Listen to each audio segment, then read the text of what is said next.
नाज़रीन, दुनिया एक बड़ी जंग के खतरे के अंदर है। मिडिल ईस्ट एक रीजनल वॉर के खतरे के अंदर है जो इतनी बड़ी तबाही लेकर आएगा, उसका दायराकार इतना वसी होगा कि अनइमेजिनेबल है। मिडिल ईस्ट ने कोई ऐसी जंग विटनेस नहीं की है। ट्रंप की जानब से मुसलसल जो बयानात आ रहे हैं वो एरोगेंस के ऊपर मुबनी है। वो दुनिया को खौफजदा कर रहे हैं, खौफजदा इन द सेंस के ये अमन दुनिया का जो तबाह होने जा रहा है।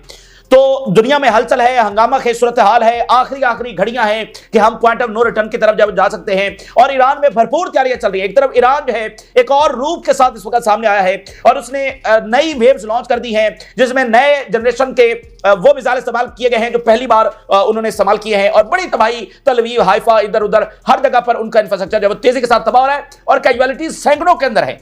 इजरायली बिल्कुल इसको सस्टेन नहीं कर सकते, ना फेस कर सकते हैं। सैकड़ों की तादाद के अंदर उनकी कैजुअलिटीज हो रही हैं। और अब नाज़रीन, ईरान की जानब से वो अनाउंसमेंट सामने आ गई है जो मुतवक्के भी थी, हम उसके बारे में बात भी कर रहे थे, लेकिन वो बहुत बड़ी अनाउंसमेंट है। ईरान में जो तैयारियां इस वक्त चल रही हैं अमेरिका के हवाले से, उस तनाजुर के अंदर अब तक की मेगा डेवलपमेंट आपके साथ शेयर कर रहे हैं। और ये इस बात का सबूत है कि ये जंग वाक इन पाक नहीं होगी अमेरिका के लिए। ये बात तो बिल्कुल वाज़ेह है। नाज़रीन, ईरान ने अनाउंस कर दिया है कि हिजबुल्लाह हमला करने जा रही है। ईरान ने कहा है कि हिजबुल्लाह हमला करेगी अगर अमेरिका ने हमला किया। ये ईरान की जानब से बिल्कुल कैटेगोरिकली ये बात सबको कन्वे कर दी गई है, रीजन में आगे पीछे सबको, और पब्लिकली भी ईरान ने अनाउंस कर दिया है। बुनियादी तौर पर जब इजराइल ने हमला किया था तब भी हिजबुल्लाह हमला करने के करीब थी, लेकिन जब ईरानियन मिसाइल्स पेनिट्रेट कर गए तो फिर जरूरत क्या है हिजबुल्लाह की, ठीक है ना। और फिर कोई सरप्राइज कार्ड भी होना चाहिए और पीछे एक डेटरेंस भी होनी चाहिए कि अगर तुम एस्केलेट करोगे तो हमारे पास भी एस्केलेशन की वजूहात और हमारे पास भी एस्केलेशन के और जराए मौजूद हैं। तो ईरान जबरदस्त तरीके से इजराइल को डील कर रहा है। ना ही इराकी रेजिस्टेंस की जरूरत है, ना ही हिजबुल्लाह की जरूरत है, ना ही किसी और की जरूरत है। तो ईरान तो गलबा पा चुका है इजराइल के ऊपर, बावजूद उनके अग्रेशन हो रहा है और हमला ईरान के ऊपर हुआ, ठीक है ना। और जाहिरी तौर पर इजराइल बहुत ताकतवर था, ईरान बहुत, कहा जाता है ये तो कुछ भी नहीं कर सकेगा, ठीक है, जो कि एक फेक एक नैरेटिव था। आप खुद याद करें कि ट्रंप ने व्हाइट हाउस में बैठकर कहा था कि ईरान कमजोर नहीं है, ठीक है ना। तो नेतन्याहू साथ बैठा हुआ था, उसको लगा कि अच्छा ये क्या बात होगी। तो असल बात ये थी कि ईरान कभी भी कमजोर नहीं था, उसको पोर्ट्रे किया जाता था, वो इसलिए किया जाता था कि इजराइल कहे कि भाई हम तो जाएंगे, बस इसको तबाह कर देंगे, ये हमारा क्या कर लेगा। तो ये बात थी। अब वो कह रहे हैं कि हिजबुल्लाह आएगी और इसके साथ बहुत बड़ी डेवलपमेंट ये है और ये तारीखी डेवलपमेंट है और ये एक और सबूत है कि अमेरिका कितनी बड़ी मिसकैलकुलेशन करने जा रहा है। और अमेरिका जो ऑलरेडी आइसोलेट हो चुका है अब अपने आप को मजीद कितना आइसोलेट करने जा रहा है। और ईरान को बहुत एडवांटेज हासिल हो गया है नैरेटिव के महाज के ऊपर, आलमी सतह के ऊपर सब ईरान के साथ खड़े हो गए हैं और अमेरिका का नैरेटिव और इजराइल का नैरेटिव नहीं माना जा रहा है।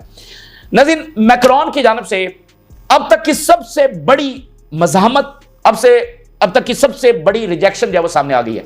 मैक्रोन ने इजराइल को कसूरवार करार दे दिया है कि इजराइल के हमले रीजनल सिक्योरिटी के लिए तबाहकुन है। हालांकि जो जर्मनी ने स्टांस लिया है कि ये ईरान है, उन्होंने ईरान को कंडेम किया है, ठीक है ना।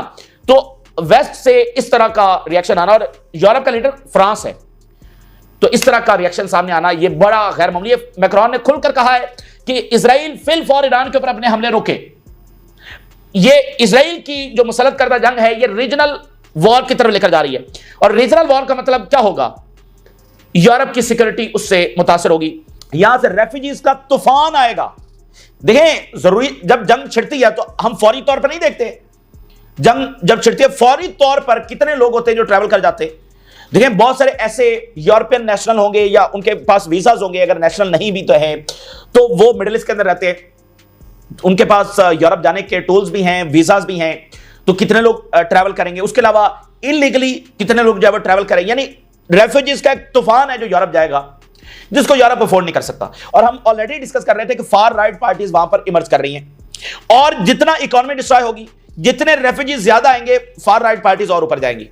तो ये यूरोप अपने आप को एग्जिस्टेंशियल थ्रेट समझता है, सबसे बड़ा थ्रेट समझता है फार राइट पार्टीज का दोबारा आना।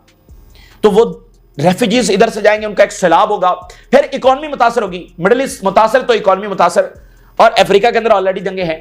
तो दुनिया को तबाही की तरफ धकेल कर बाकी कैसे चैन सुकून से बैठ जाएंगे, मतलब यूरोप कैसे चैन सुकून से बैठ जाएगा। उनके मगरब में, यूक्रेन में ऑलरेडी जंग जारी है। तो मैक्रोन की जानब से जो स्टांस आया है वो बहुत तारीखी है और इससे ईरान को मजीद एडवांटेज ये हासिल हुआ है। एक तो IAEA उसने कह दिया कि ईरान न्यूक्लियर नहीं बना रहा था, जो CIA है उसने कहा कि न्यूक्लियर नहीं बना रहा था ईरान, ठीक है। और अब मैक्रोन का ये कहना कि इजराइल जिम्मेदार है। तो इस सब के बावजूद ट्रंप हमला करे, जो मर्जी करे, उनको उनकी कैलकुलेशन के मुताबिक रिजल्ट्स नहीं मिलने वाले। ये बात तो अब बिल्कुल वाज़ेह हो गई है। आलमी सतह के ऊपर भी ईरान के नैरेटिव को मान लिया गया है और उसकी जो ऑफेंसिव कैपेबिलिटीज हैं उसने इजराइल की कैलकुलेशंस उड़ा के रख दी हैं और अमेरिका की कैलकुलेशंस भी जब वो आएगा तो फिर देखा जाएगा, ठीक है। और हिजबुल्लाह इस वक्त पूरी तरह से तैयार है। अच्छा, इसी दरमियान जो है वो ये रिपोर्ट्स आ रही हैं कि अमेरिका ज्वाइन करने जा रहा है, यानी अमेरिका एग्रेशन करने जा रहा है, अमेरिका हमला करने जा रहा है। ये मजीद रिपोर्ट्स आ रही हैं और बताया जा रहा है कि बहुत पीक के ऊपर ये प्रिपरेशंस है वो इस वक्त जारी हैं। और इस वक्त ट्रंप जो है वो व्हाइट हाउस के अंदर ये मीटिंग कर रहा है इजराइल ईरान जंग के हवाले से, उसमें शमूलियत के हवाले से। मतलब ये जंग तो अमेरिका ही की है, अमेरिका की ग्रीन लाइट से शुरू हुई है, अमेरिकन वेपन्स के साथ है, अमेरिकन इंटेलिजेंस के साथ है। तीसरा एयरक्राफ्ट कैरियर पहुंच रहा है और वो डिप्लॉय होने जा रहा है, तीसरा एयरक्राफ्ट कैरियर। तो अब अमेरिका बहरहाल जब इस जंग के अंदर आ रहा है, लेकिन इसके दरमियान एक और बड़ी इंपॉर्टेंट डेवलपमेंट है। आर्मी चीफ पाकिस्तान के और ट्रंप की मुलाकात हुई है और ट्रंप ने यह कहा है कि पाकिस्तान के आर्मी चीफ के साथ ईरान के ऊपर बात हुई है।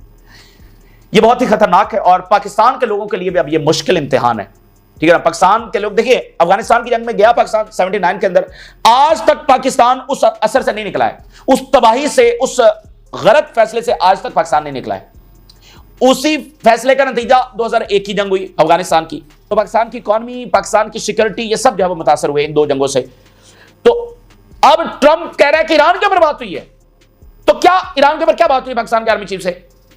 मदद मांगी है ना, कुछ सिक्योरिटी जरा ये भी कह रहे हैं कि इंटेलिजेंस सपोर्ट मांगी गई है, ठीक है। ये थोड़ी है कि वो अमेरिका कहेगा कि आपकी एयरफोर्स की सपोर्ट चाहिए, तो इंटेलिजेंस सपोर्ट की बात जहां पर की जा रही है, तो बड़ा मुश्किल इम्तिहान है। मैंने कहा ना कि ये जंग सबकी जंग साबित हो जाएगी और सबके लिए इसमें चैलेंजेस आएंगे। तो पाकिस्तान के ऊपर बड़ा कड़ा इम्तिहान है। वो मैंने आपको बताया कि ना कर सकता है, ना हां कर सकता है।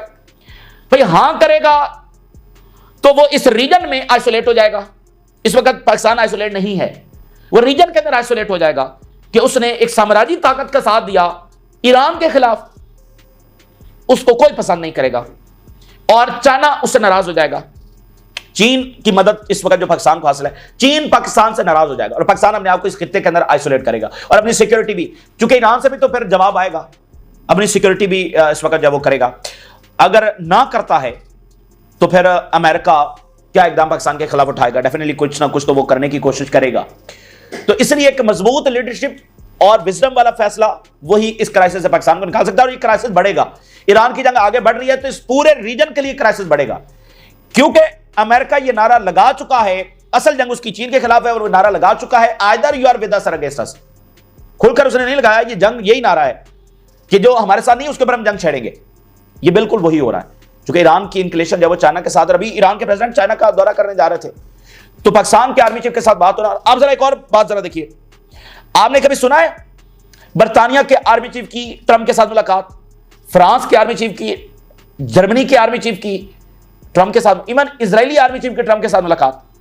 यानी ट्रंप का जो बिहेवियर है, जो उसका अंदाज है, जो उसकी एरोगेंस है, वो तो दुनिया के बड़े बड़े लीडर्स को कुछ नहीं समझता। मतलब अभी वो मैक्रोन को कह रहा था ये तो शोखा है, ये उसकी लैंग्वेज है, ये उसका अंदाज है, और वो एक पाकिस्तान के आर्मी चीफ को मिल रहा है। तो आपको पता है ट्रंप बहुत ये कैलकुलेट करता है कि इस मीटिंग से उसको क्या फायदा होगा इससे। तो बर्तानिया के आर्मी चीफ से वो नहीं मिलता, तो पाकिस्तान के आर्मी चीफ, यानी तो पाकिस्तान के आर्मी चीफ को बुलाया, तो फिर जाहिर बात है वही मांगा है जो उसने अफगानिस्तान के खिलाफ दोनों बार पाकिस्तान से मांगा। तो इसलिए ये पाकिस्तान की लीडरशिप को फैसला करना है, विजडम के साथ फैसला करना है। वो साम्राज्य के साथ नहीं जा सकता है, ना पाकिस्तान के लोग कबूल करेंगे, ना ये कोई विजडम वाला फैसला होगा। यूरोप कह रहा है, फ्रांस कह रहा है कि ये स्ट्रेटेजिक एरर है जो ईरान के ऊपर हमला, तो जो ईरान के खिलाफ जाएगा वो स्ट्रेटेजिक एरर करेगा। और यहां की लीडरशिप, पाकिस्तान की जो लीडरशिप है वो इस बात को समझती है, ठीक है ना, और उसको ये समझना चाहिए। लेकिन एक क्राइसिस है अमेरिका के, वो कह रहा है either with us or against अस। तो फिर आपकी मजबूत लीडरशिप और जो अगली बात, तमाम रीजन के लोग अगर इकट्ठे नहीं होंगे तो एक एक इस तरह से सामना नहीं कर सकता।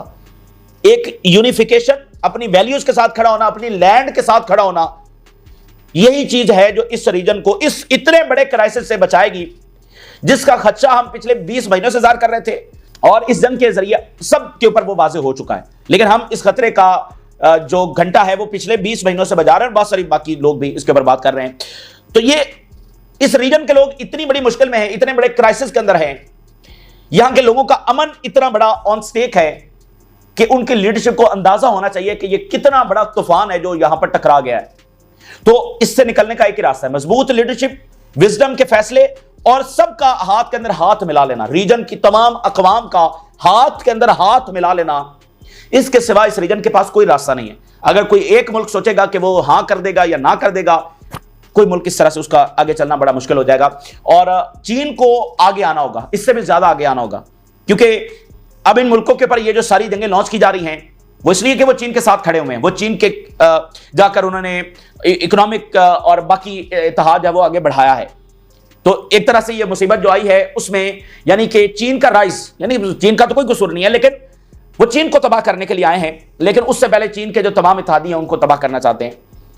तो इसलिए अब चीन को भी इससे आगे बढ़कर आना होगा, रशिया को इससे आगे बढ़कर आना। एक आर्गुमेंट यह भी दिया जाता है कि अगर प्यूटन ने Su-35 जब वो ईरान को दे दिया होते तो शायद आज ये जरूरत ना होती इसराइल को, और आज उस तरह से एयरफोर्स, यानी ईरान के पास भी एयरफोर्स होती और उनके इस तरह जंगी तारे ना आते। एक आर्ग्यूमेंट है और बिल्कुल मुझे लगता है कि ये वैलिड आर्ग्यूमेंट है।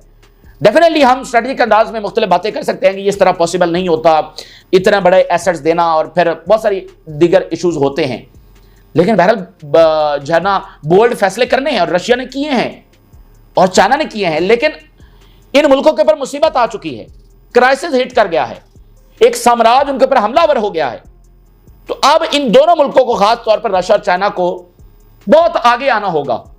अगर ये कहेंगे कि नहीं ये बस पीछे पीछे बैठे रहेंगे, तो मेरे ख्याल से कि ये सही नहीं है। इनको अब और ज्यादा जो है वो आगे आना होगा, और वो आएंगे, लेकिन ये जरूरी है कि वो हर सूरत के अंदर आगे आए। अच्छा, तो अब नाज़रीन हिजबुल्लाह हमला करने जा रही है। हिजबुल्लाह, ईरान अनाउंस कर दिया है कि हिजबुल्लाह जो है वो अटैक करने जा रही है, और ये कितनी बड़ी बात है।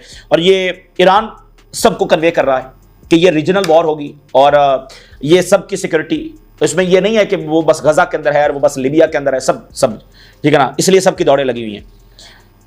जरा ईरान की स्टेटमेंट देखिए, Al Jazeera, America's direct entry into the confrontation with the Zionist entity means that Hezbollah will move.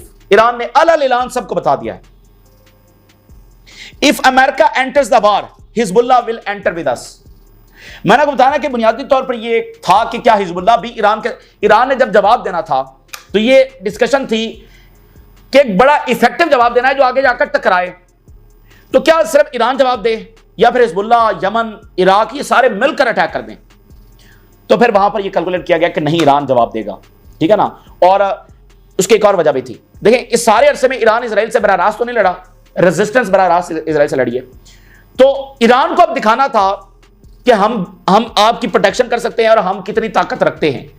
तो यह भी जरूरी था कि ईरान के ऊपर हमला हुआ था तो ईरान उसका जवाब देता, और फिर ये एक सरप्राइज भी रह जाता। यानी जैसे ना सरप्राइज है ना, उनके पास एक डटरस है वो, लेकिन ट्रंप इसको नहीं मानेगा। यानी ट्रंप के सामने ये चीजें नहीं है कि वो कहेगा कि अच्छा हिजबुल्लाह भी आ रही है, क्योंकि उसका ताल्लुक सेंसिबिलिटी से नहीं है, लॉजिक से नहीं है। बस वो उसके दिमाग में जो चीज फिट हो गई है, बस वो फिट हो गई है, बस उन्हें वही करना है, चाहे सारा अमेरिका उसके खिलाफ खड़ा हो जाए। तो आप देखें कि वो हिजबुल्लाह उन्होंने पीछे कार्ड रखा हुआ है, तो हिजबुल्लाह और इराकी रेजिस्टेंस, और आपको पता भी नहीं चलना कि ये शाम से कब ग्रुप्स उठ खड़े होंगे, ठीक है ना। तो ये मेरे ख्याल से बहुत बड़ी अनाउंसमेंट है। और फिर ईरान के foreign minister, Tehran will respond if the United state joins Israel in war with Iran, ठीक है ना। यानी ईरान बिल्कुल वाज़ेह कर रहा है कि अमेरिका को हम जवाब देंगे। Iran fires back at Trump liars never asked to grovel at White House gates. अब वो ट्रंप कह रहा है कि ये टॉक्स करना चाह रहे हैं, ये व्हाइट हाउस में मीटिंग करना चाह रहे हैं, बट इट्स टू लेट। तो ट्रंप, ईरान ने कहा कि हमने कोई ऐसी बात नहीं की, ये सिर्फ झूठ है। CNN, अच्छा ये बड़ी इंपॉर्टेंट बात है, ईरान ने कितने मिसाइल लॉन्च किए हैं, बड़ी इंपॉर्टेंट बात है, और आप हैरान हो जाएंगे कितने मिसाइल उन्होंने दाग दिए हैं। और इसलिए हम कह रहे हैं कि जो तबाही इजराइल के अंदर मचा दी गई है, अगर वो सामने आ जाए तो इजराइल की हकीकत सबके सामने आ जाएगी। ये तो आपको पता है कि मिसाइल जाकर टकरा रहे हैं। अब जरा स्टैट्स देखिए, CNN ये स्टैट जारी कर रहा है, Iran has launched about 4000 ballistic missiles. Unbelievable ये स्टैट्स हैं, 4000 बैलिस्टिक मिसाइल जो है वो इजराइल के ऊपर ईरान फायर कर चुका है। यानी कि ये मिसाइल जो है, अगर इनमें से 1000 भी जाकर आगे टकराया है तो क्या हुआ होगा, अगर 500 भी टकराया है तो क्या हुआ होगा।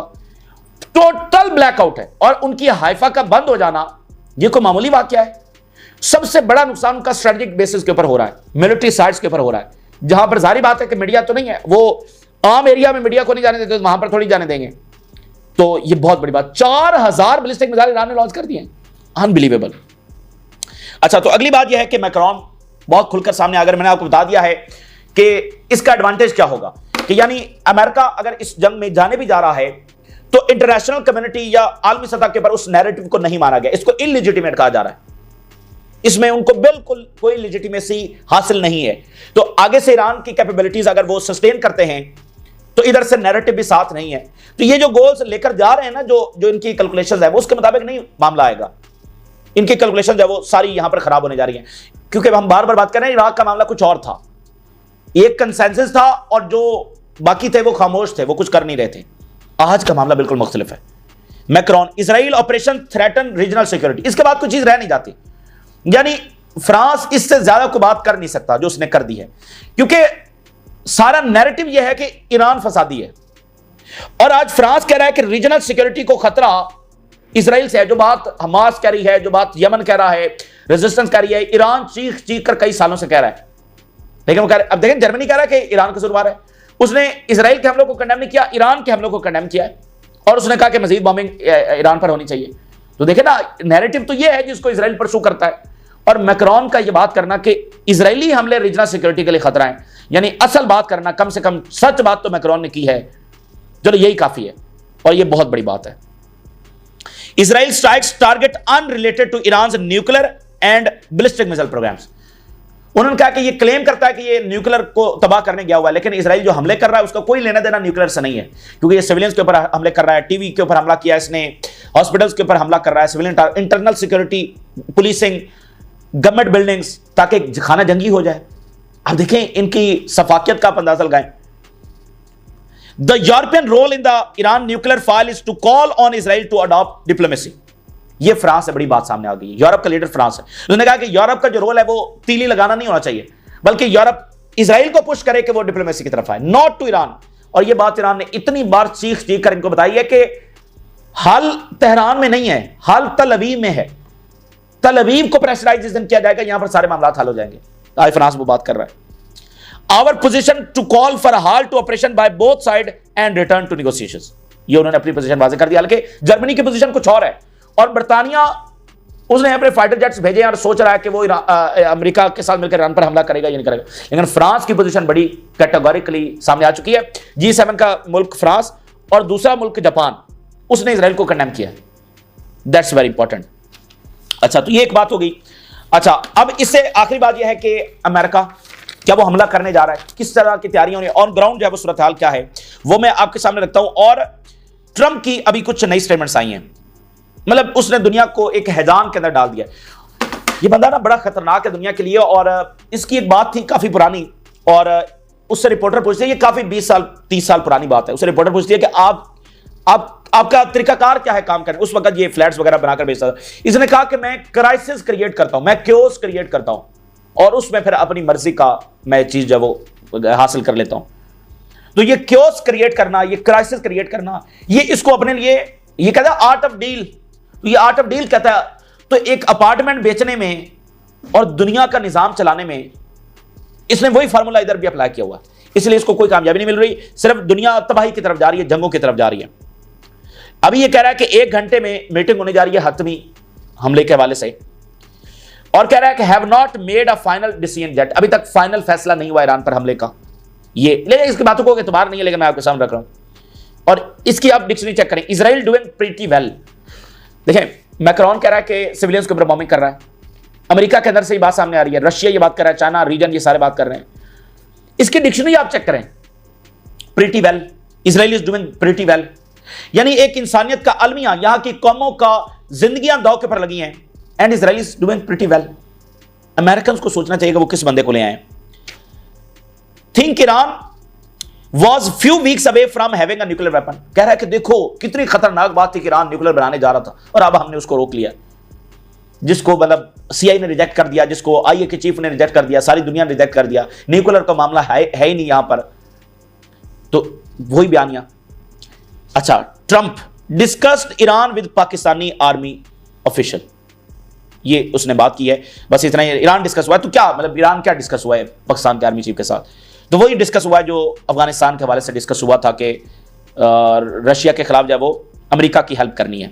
अच्छा, अब जरा देखिए इजराइल का मीडिया क्या रिपोर्ट कर रहा है। The army is at peak of its preparations for the United States to enter the war on Iran. ये बड़ी इंपॉर्टेंट बात है कि यानी ऑन ग्राउंड, अब देखिए ट्रंप कह रहा है अभी फाइनल फैसला नहीं हुआ, तो उसकी बात का क्या एतबार है? वो तो जिस दिन ईरान के ऊपर हमला हुआ है उससे पिछली रात जो स्टेटमेंट थी ट्रंप की, तो वो कह रहा था कि मैंने नेतन्याहू को रोक दिया कि पब्लिकली ईरान के बारे में बात भी ना करे, कि कोई हमला ईरान पर नहीं होना, और अगले दिन हमला हो गया। और नेतन्याहू ने कहा कि देखो हमने कितना ज्यादा दुनिया को बेवकूफ बनाया, इसलिए उसकी बात का कोई एतबार। ऑन ग्राउंड ये सूरत हाल है कि पीक सतह के पर प्रिपरेशन हो रही है। Washington informed of attack plans to facilitate the entry of US military. Very very important. America ने अपने अटैक प्लान्स इजराइल को बता दिए हैं कि कैसे अमेरिकन मिलिट्री इंटरवीन करने जा रही है और इजराइल कैसे बॉम्बिंग करेगा और कैसे, यानी अमेरिकन मिलिट्री की इंटरवेंशन के लिए फैसिलिटेशन प्लान्स ये डिस्कस हुए हैं। कोई फाल्स फ्लैग ऑपरेशन भी इसका हिस्सा हो सकता है, कोई अमेरिकन बेस के ऊपर हमला हो जाए, कोई कुछ हो जाए, इस तरह के वाकयात भी हो सकते हैं। कोई अमेरिकी जो इजराइल में है, कोई उसका कोई वाकया पेश आ जाए। Israel estimate the United states will join the attack on Iran and फर्दो nuclear facility. The Israeli army briefed the US central command on it's attacks on Iran. A third US aircraft carrier is ready to be positioned near Israel। तीसरा aircraft carrier. और America में शदीद मजामत है। Tucker Carlson की आप जरा एक headline देखिए, इसने सेनेटर टेड क्रूज, ये बहुत बड़ा ज़ायनिस्ट, इसका इंटरव्यू किया है और बहुत बुरी तरह ये एक्सपोज हुआ है। इस वक्त ये इंटरव्यू टकर कार्लसन का बहुत वायरल है। इसमें उससे पूछा गया कि हम क्यों जाएं इसराइल के लिए, तो उसने जो आर्ग्यूमेंट्स पेश किए हैं वो अमेरिकन सुनकर हैरान है।